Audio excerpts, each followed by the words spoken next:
Hello दोस्तों, नमस्कार। मैं भी एक आप सभी का बहुत बहुत स्वागत करता हूं एक और नए क्लास में। तो साथियों, जैसा कि यूपी पुलिस 2026 का एग्जाम डेट आउट हो चुका है, जो कि 8 जून, 9 जून और 10 जून को होने वाला है। तो टारगेट केवल एक ही हमारा, वो है 8 जून, 9 जून और 10 जून। तो इसी टारगेट को पूरा करने के लिए हमें लगातार अधिक से अधिक क्वेश्चनों को प्रैक्टिस करना है। तो आज के इस क्लास में टॉप लेवल के 80 प्रश्नों को डिस्कस करने वाले हैं और आप सभी का टारगेट है कि इस 80 प्रश्न में से लगभग आप 50 प्रश्न खुद से सही करें। तो आप सभी को सबसे पहले तो 80 प्रश्न को अटेम्प्ट करना है और सभी प्रश्नों का उत्तर देना है, क्योंकि एक भी प्रश्न पे आप सभी का माइनस मार्किंग नहीं होने वाला है। ये एक डेली क्लास में आप सभी से बोलते हैं कि आप सभी को पूरे प्रश्नों का उत्तर खुद से करना है, चाहे आपको आए या ना आए, क्योंकि भाई आगामी 8 जून, 9 जून और 10 जून को जो आपका पेपर होने वाले हैं, इसमें माइनस मार्किंग नहीं है। ओके, तो ऐसे प्रश्न आएंगे ही आपके परीक्षा में, जैसे प्रश्न आज की इस क्लास में हम लोग डिस्कस करेंगे। ठीक है, तो चलिए बिना टाइम वेस्ट करते हुए क्लास को स्टार्ट करते हैं। लास्ट में आप लोग अपना स्कोर जरूर करिएगा कि आप सभी का आज के सेशन से कितना स्कोर रहा। डेली क्लास सुबह 11 बजे अपनी बहुत ही शानदार तरीके से चल रही है। तो पहला प्रश्न आपकी स्क्रीन पर आ चुका है। क्लास को हम लोग शुरू करते हैं। उदयगिरी के पत्थरों को काटकर बनी गुफाएं किस राज्य में स्थित है? उदयगिरी के पत्थरों को काटकर बनी गुफाएं किस राज्य में स्थित है? तो ये उड़ीसा राज्य में स्थित है। पहले का डी ऑप्शन बिल्कुल राइट आंसर हो जाएंगे। नेक्स्ट अगला सवाल कॉल करेंगे। क्वेश्चन नंबर सेकंड का राइट आंसर क्या बनेगा? मंदिरों की उत्तर शैली किस रूप में जानी जाती है? यदि आप ये 80 प्रश्न तैयार कर लेते हैं तो मान के चलिए कि आप कम से कम 10 से 12 नंबर तैयार कर लेंगे, क्योंकि मोस्ट इंपॉर्टेंट प्रश्न आज के इस क्लास में होने वाले हैं। मंदिरों की उत्तर शैली किस रूप में जानी जाती है? तो नागर शैली के रूप में जानी जाती है। बी ऑप्शन बिल्कुल राइट आंसर हो जाएंगे। नेक्स्ट अगला सवाल को उत्तर दीजिए। क्वेश्चन नंबर थर्ड का, मंदिर निर्माण कला में विमान शैली का प्रचलन किसके शासनकाल में हुआ था? मंदिर निर्माण कला में विमान शैली का प्रचलन किसके शासनकाल में हुआ था? तो चोल वंश के शासनकाल में हुआ था। बी ऑप्शन बिल्कुल राइट आंसर हो जाएंगे। नेक्स्ट अगला सवाल को हल करेंगे। क्वेश्चन नंबर 4 का राइट आंसर क्या बनेगा? निम्नलिखित में से कौन पहला सुल्तान था जिसने भारत में सांकेतिक मुद्रा का प्रचलन किया था? पहला सुल्तान कौन था जिसने भारत में सांकेतिक मुद्रा का प्रचलन किया था? तो मोहम्मद बिन तुगलक था। सी ऑप्शन बिल्कुल परफेक्ट आंसर हो जाएंगे। नेक्स्ट अगला सवाल को हल करेंगे। क्वेश्चन नंबर 5 को, सल्तनत काल में दीवाने अमीर को ही विभाग निम्नलिखित में से किससे संबंधित था? सल्तनत काल में दीवाने अमीर को ही विभाग, ये किससे संबंधित था? तो ये कृषि से संबंधित था। सी ऑप्शन बिल्कुल राइट आंसर हो जाएंगे। चलिए अगला सवाल कॉल करिए। क्वेश्चन नंबर 6 का राइट आंसर क्या बनेगा? निम्नलिखित में से कौन सी घटना सबसे अंत में हुई थी? यदि आपको ये चारों ऑप्शन का डेट मालूम होगा तो आप बता सकते हैं कि कौन सी घटना सबसे अंतिम में हुई थी। बताइए। जैसे चौरी चौराही घटना किस वर्ष में हुई थी? तो 1922 में हुई थी। दांडी मार्च कब हुआ था? महात्मा गांधी के नेतृत्व में 1930 में हुआ था। गांधी इरविन समझौता कब हुआ था? 2931 में हुआ था। 1931 में हुआ था। सांप्रदायिक निर्णय अवार्ड की घोषणा कब हुई थी? 1932 में हुई थी। तो लास्ट कौन हो रहा है भाई? 1932 हो रहा है। तो कौन सी घटना सबसे अंतिम हुई? तो ये डी ऑप्शन सबसे अंतिम हुई, सांप्रदायिक निर्णय अवार्ड की घोषणा। तो इस सवाल का डी ऑप्शन बिल्कुल राइट आंसर हो जाएंगे। ओके, सभी को समझ में आया? चलिए अगला सवाल को हल करेंगे। क्वेश्चन नंबर 7 को, प्रथम विश्व हिंदी सम्मेलन कहाँ आयोजित किया गया था? प्रथम विश्व हिंदी सम्मेलन कहाँ पर आयोजित किया गया था? तो नागपुर, भारत में किया गया था। ऑप्शन है बिल्कुल परफेक्ट आंसर हो जाएंगे। चलिए अगला सवाल को हल करेंगे। क्वेश्चन नंबर 8 का राइट आंसर क्या बनेगा?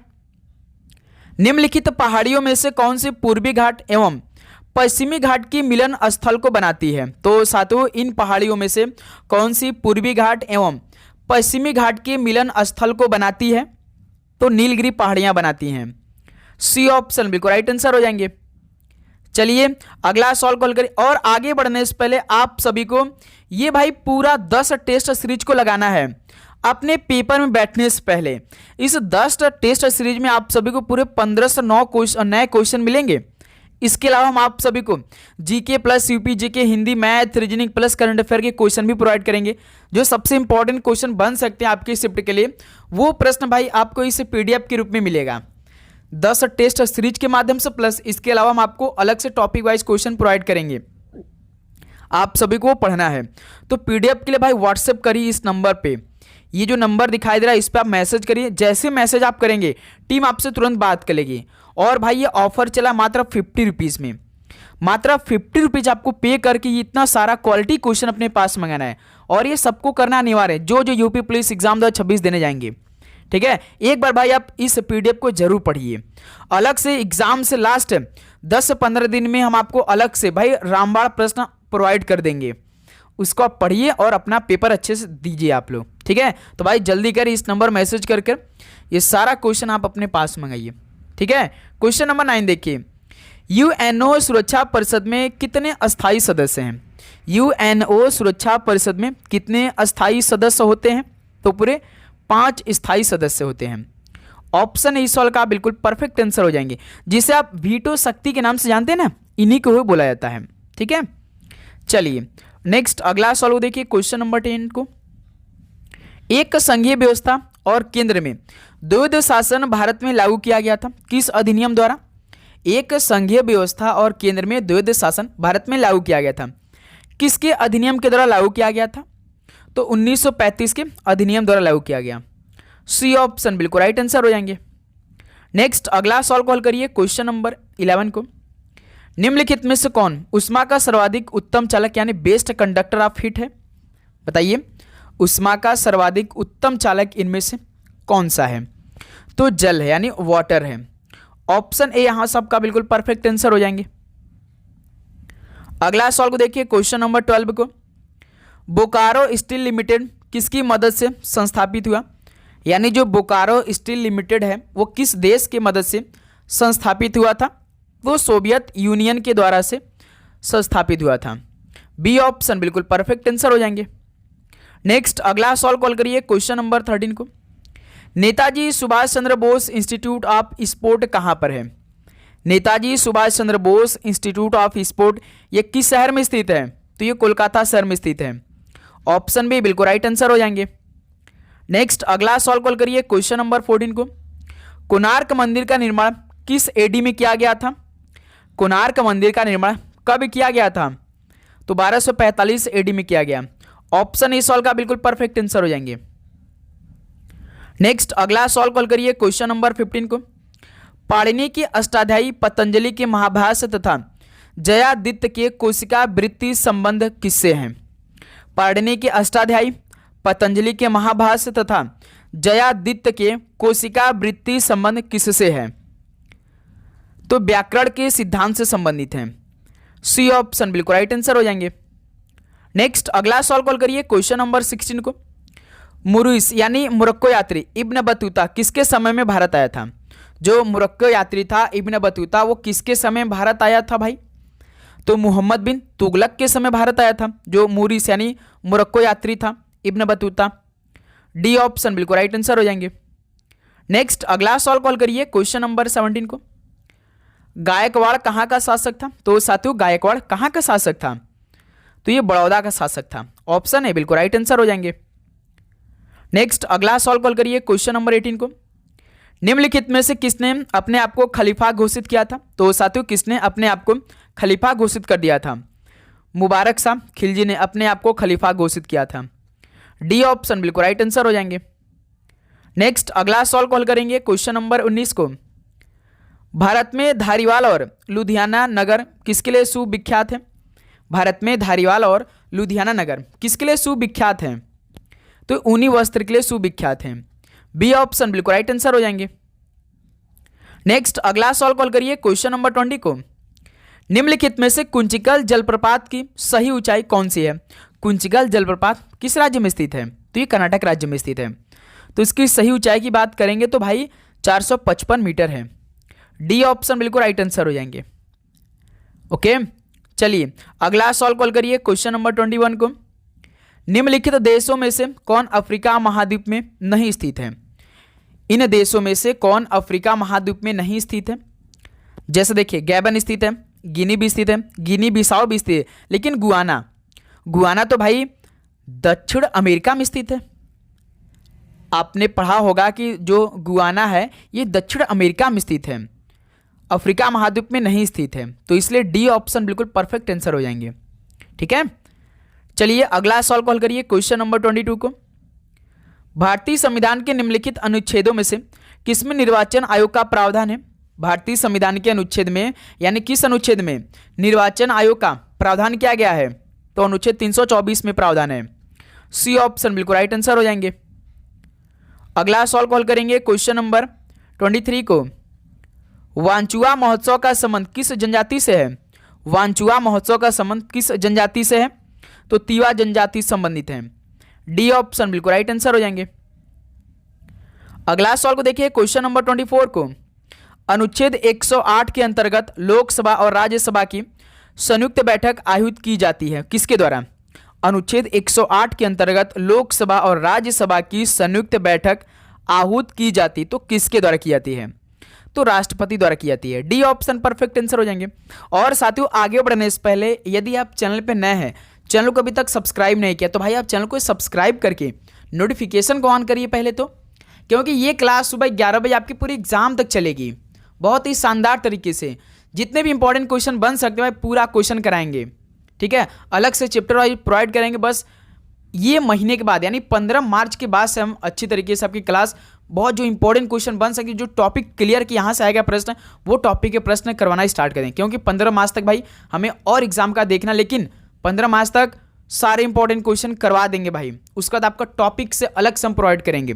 ठीक है, इसलिए आप चैनल को सब्सक्राइब करके नोटिफिकेशन को ऑन करके रखिए कि क्लास अपलोड हो तो पहला नोटिफिकेशन आप सभी के पास जाए। ओके, देखिए भारतीय संविधान की अभिभावकत्व निहित है किसमें? भारतीय संविधान की जो अभिभावकत्व होती है वो किसमें निहित होती है? तो सर्वोच्च न्यायालय में होती है। सी ऑप्शन राइट आंसर हो जाएंगे। नेक्स्ट अगला सवाल को देखिए क्वेश्चन नंबर 26 को। नागरिकों के लिए एक समान सिविल संहिता किस अनुच्छेद में है? नागरिकों के लिए एक समान सिविल संहिता किस अनुच्छेद में दिया गया? तो अनुच्छेद 44 में दिया गया है। ऑप्शन है बिल्कुल राइट आंसर है। अगला सवाल कॉल करेंगे क्वेश्चन नंबर 27 को। विभवांतर मापने के लिए प्रयुक्त युक्ति को जाना जाता है, यानी जो पोटेंशियल डिफरेंस होता है इसको मापने के लिए जो प्रयुक्त होता है युक्ति, इसको किस नाम से जाना जाता है? तो वोल्ट मापी के नाम से जाना जाता है। सी ऑप्शन परफेक्ट आंसर हो जाएंगे। अगला सवाल कॉल करेंगे क्वेश्चन नंबर 28 को। उत्तर प्रदेश के निम्नलिखित में से किस जनपद में अगरिया जनजाति निवास करती है? उत्तर प्रदेश के किस जनपद में अगरिया जनजाति निवास करती है? तो भाई सोनभद्र में निवास करती है अगरिया जनजाति। डी ऑप्शन परफेक्ट आंसर हो जाएंगे। नेक्स्ट अगला सवाल कॉल करिए क्वेश्चन नंबर 29 को।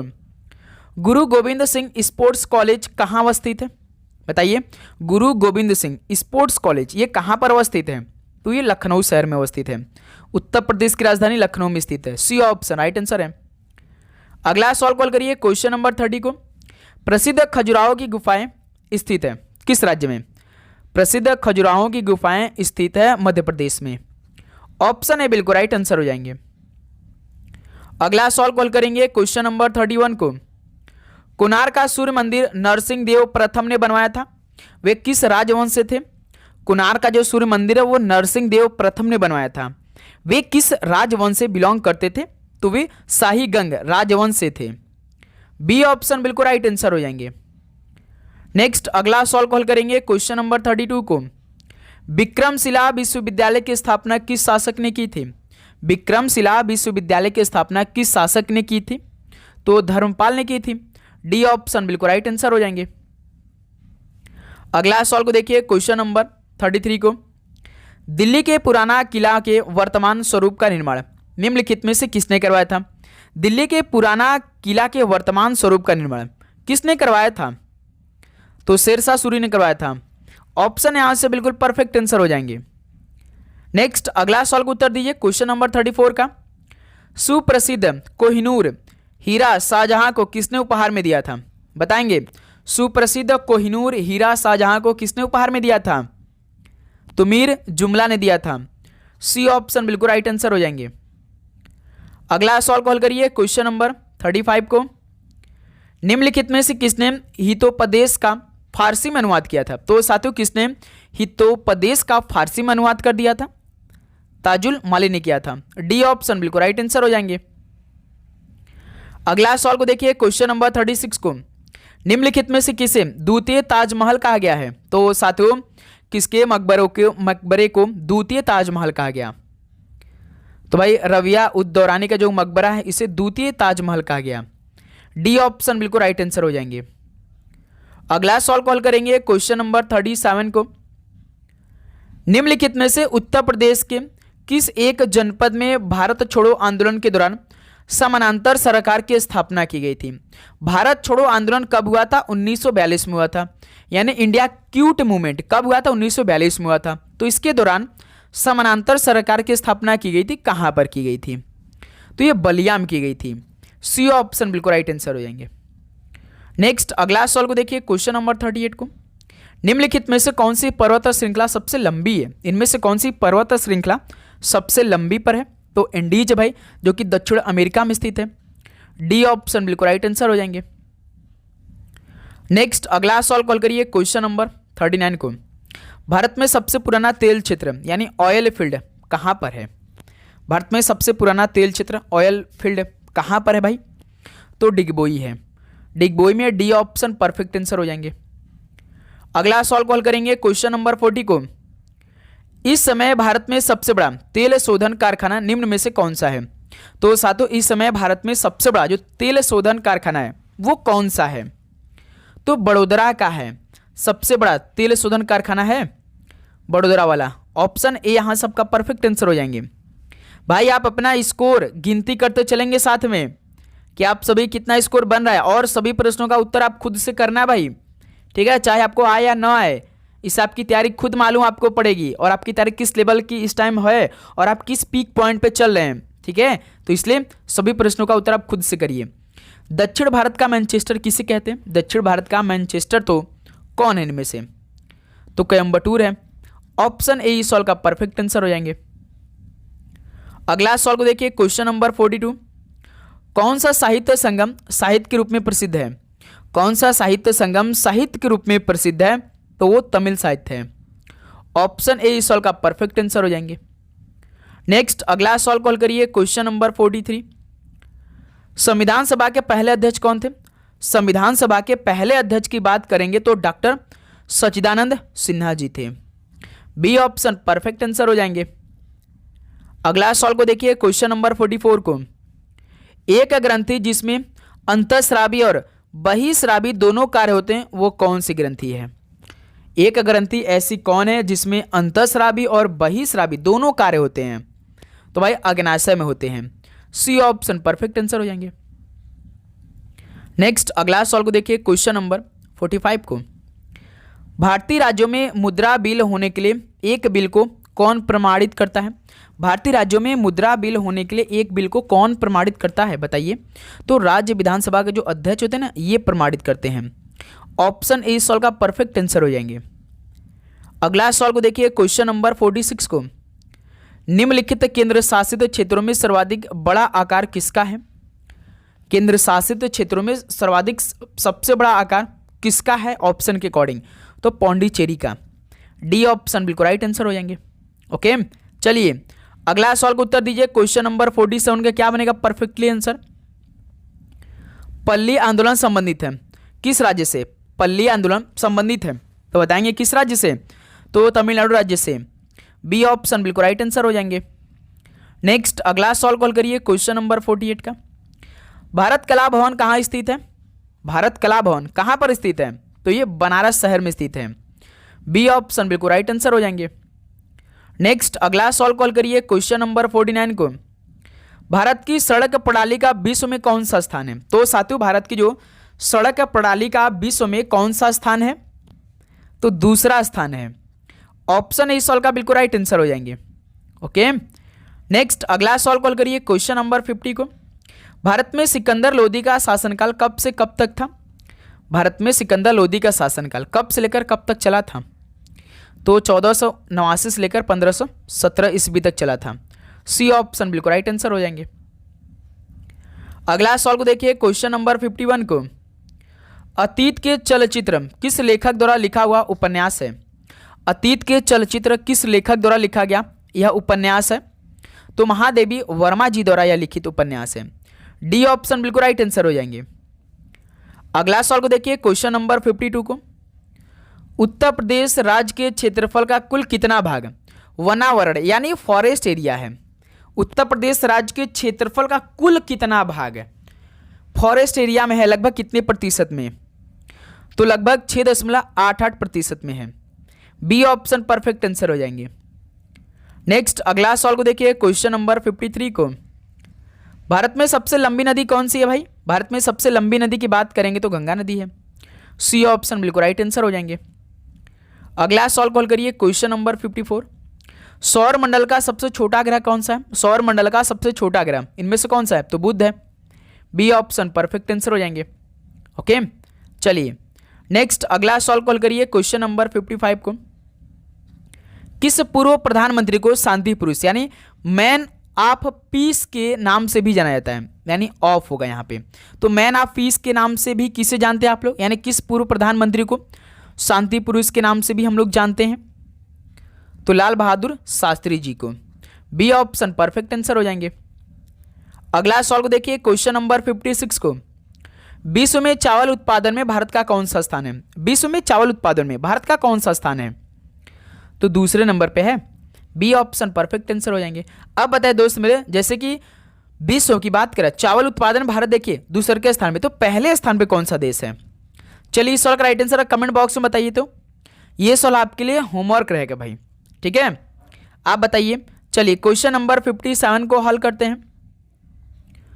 उत्तर प्रदेश सरकार ने किस स्टेशन का नाम बदलकर अयोध्या कैंट रखने का निर्णय लिया था? ये इंपॉर्टेंट सवाल बनेंगे भाई, बताइए। बहुत सारे स्टूडेंट ऑप्शन बी पे जा रहे होंगे। उत्तर प्रदेश सरकार ने यह भाई निर्णय लिया था कि अयोध्या कैंट रखने का निर्णय अब हम लेंगे फैजाबाद की जगह, ठीक है। ऑप्शन ए परफेक्ट आंसर हो जाएंगे, ध्यान रखिएगा। नेक्स्ट अगला सवाल कॉल करिए, क्वेश्चन नंबर 58 को, सत्यमेव जयते शब्द किस उपनिषद से लिया गया है? सत्यमेव जयते किस उपनिषद से यह शब्द लिया गया है? तो मुंडक उपनिषद से लिया गया है। बी ऑप्शन परफेक्ट आंसर हो जाएंगे। चलिए अगला सवाल कॉल करिए, क्वेश्चन नंबर 59 को, मोहनजोदड़ो में सबसे बड़ी इमारत कौन सी है? मोहनजोदड़ो में सबसे बड़ी इमारत इनमें से कौन सी है? तो ग्रेट ग्रैनरी है। बी ऑप्शन बिल्कुल परफेक्ट आंसर हो जाएंगे। अगला सवाल कॉल करेंगे, क्वेश्चन नंबर 60 को, तारामंडल सप्तऋषि को पश्चिम निवासी किस नाम से जानते हैं? तारामंडल सप्तऋषि को पश्चिम निवासी किस नाम से जानते हैं? तो बिंग डिम्पर के नाम से जानते हैं। सी ऑप्शन बिल्कुल राइट आंसर हो जाएंगे। अगला सवाल कॉल करिए, क्वेश्चन नंबर 61 को, किस समास में दोनों पद मिलकर एक नया अर्थ प्रकट करते हैं? किस समास में दोनों पद मिलकर एक नया अर्थ प्रकट करते हैं? तो वो बहुब्रीहि समास होते हैं। ऑप्शन ए सवाल का परफेक्ट आंसर हो जाएंगे, ठीक है। चलिए अगला सवाल कॉल करिए, क्वेश्चन नंबर 62, कवि मलिक मोहम्मद जैसी द्वारा रचित पद्मावत की भाषा कौन सी है? कवि मलिक मोहम्मद जैसी द्वारा रचित पद्मावत की भाषा कौन सी है? तो अवधी भाषा है। बी ऑप्शन बिल्कुल राइट आंसर हो जाएंगे। नेक्स्ट अगला सवाल कॉल करिए, क्वेश्चन नंबर 63 का राइट आंसर क्या बनेगा? भाषा के शुद्ध रूप का ज्ञान किससे होता है? भाषा के शुद्ध रूप का ज्ञान भाई किससे होता है? तो व्याकरण से होता है। बी ऑप्शन बिल्कुल राइट आंसर हो जाएंगे। अगला सवाल को देखिए, क्वेश्चन नंबर 64 को, जो भाव मन में केवल अल्पकाल तक संचरण करके चले जाते हैं उन्हें क्या कहा जाता है? जो भाव मन में केवल अल्पकाल तक संचरण करके चले जाते हैं उन्हें कहा जाता है तो क्या? संचारी भाव कहा जाता है। ऑप्शन ए सवाल का राइट आंसर है। अगला सवाल को देखिए, क्वेश्चन नंबर 65, मच्छिका किसका तत्सम शब्द है? मच्छिका किसका तत्सम शब्द है? तो भाई मक्खी का है। बी ऑप्शन बिल्कुल राइट आंसर हो जाएंगे। नेक्स्ट अगला सवाल कॉल करेंगे आप लोग, क्वेश्चन नंबर 66 को, निम्न में दीर्घ स्वर कौन सा है? दीर्घ स्वर भाई हमने बहुत अच्छी तरीके से एक एक स्वर बताया आपको, अभी आप सभी से गलती नहीं होना चाहिए। आ एक दीर्घ स्वर होता है। ऑप्शन बिल्कुल राइट आंसर है। नेक्स्ट अगला सवाल कॉल करिए, क्वेश्चन नंबर 67 को, जड़ का विलोम बताइए क्या होगा? जड़ का विलोम, जड़ का विलोम की बात करेंगे तो चेतन होगा भाई। डी ऑप्शन बिल्कुल राइट आंसर हो जाएंगे, ठीक है। अगला सवाल कॉल करिए, क्वेश्चन नंबर 68 को, भविष्य में होने वाला, इसके लिए एक शब्द बताइए। भविष्य में होने वाला तो इसके लिए एक शब्द भाभी हो जाएगा। ऑप्शन ए सॉल्व का बिल्कुल राइट आंसर है। अगला सॉल्व कॉल करिए क्वेश्चन नंबर 69 को। निम्न में वर्तनी की दृष्टि से शुद्ध शब्द बताइए। अधिकार, छोटी की मात्रा, अनुसरण, स इसमें लगता है भाई, अध्ययन ये ठीक लग रहा है, आगामी नहीं होता, आगामी होता है, तो इसी ऑप्शन इसमें देखिए वर्तनी की दृष्टि से शुद्ध शब्द लग रहा है, सी ऑप्शन अध्ययन। ठीक है, चलिए नेक्स्ट अगला सॉल्व कॉल करिए क्वेश्चन नंबर 70 को। निम्न में कर्ता कारक का परसर्ग कौन सा है बताइए। कर्ता कारक का परसर्ग इनमें से कौन सा है? तो कर्ता ने कर्म को, कर्ता ने, बी ऑप्शन ने है। अगला सॉल्व को देखिए क्वेश्चन नंबर 71 का परफेक्टली आंसर क्या बनेगा। निम्न में पुल्लिंग शब्द कौन सा है? पुल्लिंग शब्द इनमें से कौन सा है? पुल्लिंग शब्द की बात करें, नेत्र एक पुल्लिंग शब्द है, डी ऑप्शन परफेक्ट आंसर है। अगला सॉल्व को देखिए क्वेश्चन नंबर 72। किसका प्रयोग सदा एक वचन में होता है बताइए। किसका? अच्छा बताइए कि जो नदियां होती हैं, नदियां क्या होती हैं? हाँ, सदैव हमेशा क्या होती है? पुल्लिंग होती है या स्त्रीलिंग होती हैं? बताइए आप लोग तो कमेंट बॉक्स में। जैसे लड़का, एक लड़के कई प्रकार को, तो वो स्त्रीलिंग हो जाता है भाई, पुल्लिंग होते हैं। जैसे लड़के एक प्रकार के कई हो जाते हैं भाई, लेकिन नदियां भागीरथी, यानी एक वचन में होती कि बहुवचन में? सवाल पूछने का तरीका मेरा ये था भाई, सॉरी, कि जो नदी होती एक वचन में होती कि बहुवचन में होते? इस सवाल का राइट आंसर आप बताइए, बताएंगे। लड़के जैसे बहुवचन में हो जाते हैं, एक लड़के कई सारे होते हैं भाई, बहुत लड़के होते हैं, कई प्रकार के होते हैं, लेकिन नदी बताइए एक वचन होते हैं बहुवचन? कमेंट सेक्शन में बताइए किसका प्रयोग सदैव एक वचन में होता है। ऑप्शन के अकॉर्डिंग आपको बताना है, तो प्रत्येक भाई सदैव एक वचन में होता है, तो इस सवाल का बी ऑप्शन परफेक्ट आंसर हो जाएंगे। अगला सवाल को देखिए क्वेश्चन नंबर 73 को। निम्न में वर्तमान काल का उदाहरण बताइए। वर्तमान काल की बात कर रहा है, वह जाता है, तो ये आपका वर्तमान काल का एग्जाम्पल है, सी ऑप्शन राइट आंसर है। अगला सवाल को देखिए क्वेश्चन नंबर 74 को। मैंने यह काम कर लेना चाहिए, वाक्य में अशुद्ध अंश कौन सा है भाई? मैंने क्या होगा, मुझे यह काम कर लेना चाहिए, तो मैंने की जगह मुझे होना चाहिए, तो इस सवाल का भाई ऑप्शन ए परफेक्ट आंसर होगा, मैंने की जगह मुझे हो जाएगा। अगला सवाल कॉल करेंगे क्वेश्चन नंबर 75 को। गिरा हुआ के लिए एक शब्द बताइए। गिरा हुआ के लिए एक शब्द पतित हो जाएगा, ऑप्शन है बिल्कुल राइट आंसर हो जाएंगे। नेक्स्ट अगला सवाल कॉल करिए क्वेश्चन नंबर 76। सटपट का पर्यायवाची शब्द, सटपट का पर्यायवाची केकड़ा जो होते हैं, डी ऑप्शन परफेक्ट आंसर हो जाएंगे। नेक्स्ट अगला सवाल कॉल करिए क्वेश्चन नंबर 77 को। एक से बढ़कर दूसरे का अर्थ व्यक्त करने के लिए सही लोकोक्ति कौन सा होगा? एक से बढ़कर दूसरे का अर्थ व्यक्त करने के लिए सही लोकोक्ति इनमें से बताइए। सेवा को सवा शेर, सॉरी शेर को सवा शेर होगा भाई, ऑप्शन भी बिल्कुल परफेक्ट आंसर हो जाएगा। नेक्स्ट अगला सवाल को देखिए क्वेश्चन नंबर 78 को। निम्न में कौन सी बोली उत्तर प्रदेश की नहीं है? इनमें से ऐसी कौन सी बोली जो कि उत्तर प्रदेश की नहीं है? जैसे कन्नौजी होती है, भोजपुरी हम लोग बोलते हैं, ब्रज बोलते हैं, लेकिन मेवाती हम लोग नहीं बोलते हैं, यानी उत्तर प्रदेश की नहीं है ये, ऑप्शन बिल्कुल राइट आंसर हो जाएंगे। अगला सवाल कॉल करिए क्वेश्चन नंबर 79 को। निम्नलिखित में से कौन ट वर्ग में नहीं है भाई? ट वर्ग का बताइए कौन कौन से हैं इनमें से? जैसे ठ, ढ, अड़, ध कहाँ से आते हैं भाई? नहीं होते हैं, तो सी ऑप्शन परफेक्ट आंसर हो जाएंगे। चलिए भाई लास्ट क्वेश्चन आज के इस क्लास का सॉल्व करिए आप लोग। निम्नलिखित में से कौन सा शब्द बहुवचन में है? पौधा, लड़का एक वचन, एक वचन, पुस्तक एक वचन, प्राण बहुवचन है, तो सी ऑप्शन बिल्कुल परफेक्ट आंसर हो जाएंगे। तो साथियों 80 प्रश्न कंप्लीट हो गया। बताइए कि आप सभी का इन 80 प्रश्न में से कितना स्कोर बना, ईमानदारी के साथ बताइए। तो साथियों उम्मीद करूंगा आप डेली क्लास करोगे, डेली जितने भी क्लास में क्वेश्चन हो रहे हैं उसे आप तैयार करोगे भाई, क्योंकि देखिए दोस्त मेरे समय तो बिल्कुल बचा नहीं हमारे पास। 3 महीना भाई, समय कब बीत जाएगा मालूम नहीं चलेगा। सोचिए कि फरवरी का महीना समाप्त होने वाला है और नया साल आया, नया साल में 2 महीना कब समाप्त हो गया मालूम हुआ आपको? नहीं मालूम हुआ। और ये भी महीना आपका 28 दिन का है, तो आज 25 तारीख हो चुका, 3 दिन बाद ये भी महीना समाप्त हो जाएगा। 10 महीना हमारे पास केवल बचेगा इस साल बीतने में। कुछ करना है भाई तो मेहनत करनी पड़ेगी, ठीक है? याद रखिए मेहनत करने वालों को ही भाई सफलता मिलती है, आज नहीं कल आपको मिलेगी, जरूर मिलेगी। तो मेहनत करते रहिए मेरे दोस्त, लगातार हम आपके लिए मेहनत करें, आपको भी अपने लिए मेहनत करना है भाई, किसी के लिए नहीं, अपने के लिए, ठीक है? यदि आपको इस बार अपने बदन पर वर्दी लेनी है तो भाई मेहनत तो करनी पड़ेगी। ऐसे 1 या 2 दिन में, 1 महीने में सिलेक्शन नहीं होती भाई, अपने आप को तपाना पड़ता है।